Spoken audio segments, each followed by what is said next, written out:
Hi friends, मुक्ताल Joshi. या व्हिडिओमध्ये आपण मराठा आरक्षणासाठी म्हणजेच SEBC आरक्षणासाठी जे सर्टिफिकेट असतं ते सर्टिफिकेट काढण्यासाठी कोणते डॉक्युमेंट्स लागतात त्याची माहिती पाहणार आहोत.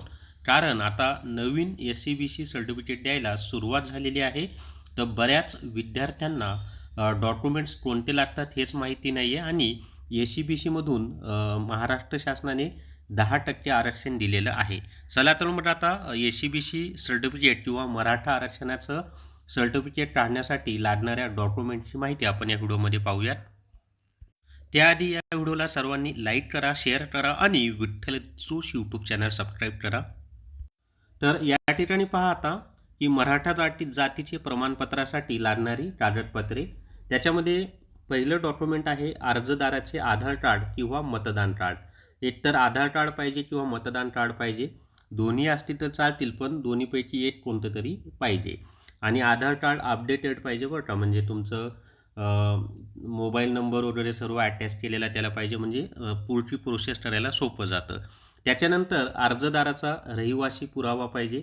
आता रहिवासी पुरावा म्हणजे काय, तर तुम्ही गावामध्ये राहत असाल तर जे ग्रामपंचायत कार्यालय असते तिथून निवासी दाखला रहिवासी प्रमाणपत्र घेऊ शकता.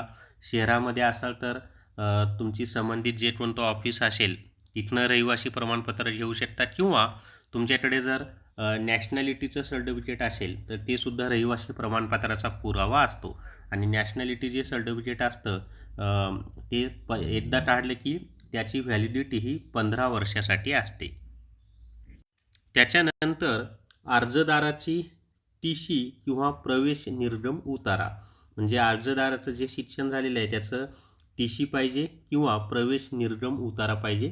त्याच्यानंतर अर्जदाराच्या रक्तातील कोणत्याही 2 नातेवाईकांचे TC किंवा प्रवेश निर्गम उतारा किंवा निरक्षर असल्याचे शपथपत्र व त्यांचे आधार कार्ड किंवा मतदान कार्ड.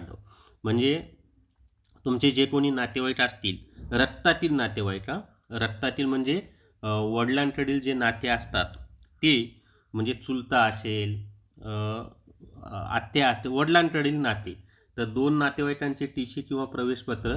आणि नातेवाईक जर निरक्षर असतील तर त्यांचं आधार कार्ड किंवा मतदान कार्ड, पण ते निरक्षर असल्याचं शपथपत्र तयार करावं लागतं.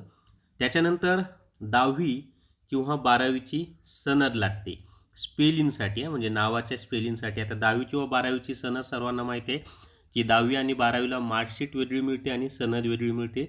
सनदवर डेट ऑफ बर्थ पण असते आणि तुमचं नावाचं स्पेलिंग वगैरे व्यवस्थित यावं यासाठी ते लागतं. त्याच्यानंतर वंशावळ. आता वंशावळ म्हणजे सर्वांना माहिती आहे, तुमचं जे घराणं आहे त्याचं संपूर्ण वंशावळ द्यावी लागते. आणि अर्जदाराचे वय 18पेक्षा कमी असेल तर पालकांचा एक फोटो त्या ठिकाणी आपल्याला द्यावा लागतो.